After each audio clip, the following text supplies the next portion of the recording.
Assalamualaikum warahmatullahi wabarakatuh. Apa kabar semua? Gimana hari ini? Sehat semua? Alhamdulillah ya, kita pada pertemuan kali ini dalam keadaan sehat semua.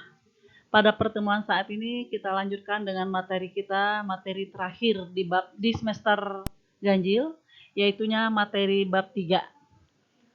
Adapun judul materinya yaitu KD 3.3 Sistem Hukum dan Peradilan di Indonesia. Ulang kembali materinya Sistem Hukum dan Peradilan di Indonesia. Adapun tujuan pembelajaran di sini, pertama, memahami sistem hukum yang ada di Indonesia. Kemudian kedua, mengidentifikasi sistem peradilan di Indonesia. Yang ketiga, mendeskripsikan sistem hukum dan peradilan di Indonesia sesuai dengan Undang-Undang Dasar Negara Republik Indonesia tahun 1945. Dan keempat, memahami sistem hukum yang ada di Indonesia. Ibu ulang kembali, KD 3.3 mendeskripsikan sistem hukum dan peradilan di Indonesia sesuai dengan Undang-Undang Dasar Negara Republik Indonesia tahun 1945. Nah, makna hukum. Hukum itu pada hakikatnya merupakan pagar pembatas agar kehidupan manusia aman dan damai. Coba bayangkan jika seandainya di negara kita ini tidak ada hukum, apa yang akan terjadi? Dapat diperkirakan kesemrautan akan terjadi di dalam segala hal, mulai dari kehidupan pribadi sampai pada kehidupan berbangsa dan bernegara. Sebagai contoh, kalau seandainya tidak ada peraturan lalu lintas, kita tidak akan dapat memperkirakan ke arah mana seorang pengendara kendaraan bermotor akan berjalan. Di sebelah kirikah atau di sebelah kanankah? Sehingga dapat disimpulkan hukum itu merupakan aturan, tata tertib, dan kaidah hukum. Ibu ulang kembali, hukum dapat disimpulkan merupakan sebuah aturan, tata tertib, dan kaidah hidup.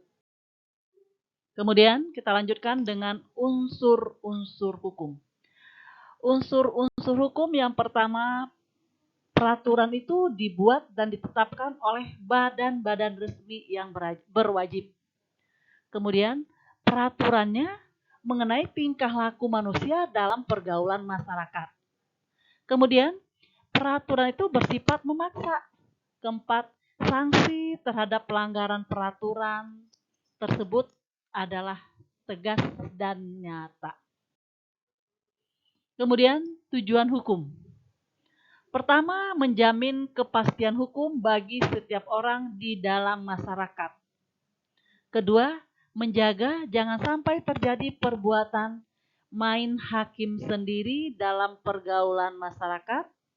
Dan ketiga, tujuan hukum itu menjamin ketertiban, ketentraman, kedamaian, keadilan, kemakmuran, kebahagiaan, dan kebenaran.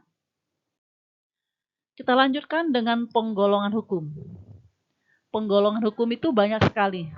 Pertama, berdasarkan sumbernya, kemudian berdasarkan tempat berlakunya, kemudian berdasarkan bentuknya, kemudian juga berdasarkan waktu berlakunya. Penggolongan hukum selanjutnya berdasarkan sifat hukum itu sendiri dan juga berdasarkan wujudnya, dan juga penggolongan hukum berdasarkan isinya, dan penggolongan hukum berdasarkan cara mempertahankannya. Ya, demikianlah materi sekilas tentang sistem hukum dan peradilan yang ada di Indonesia. Untuk pertemuan selanjutnya kita lanjutkan dengan penggolongan hukum, kita uraikan satu persatu. Assalamualaikum warahmatullahi wabarakatuh.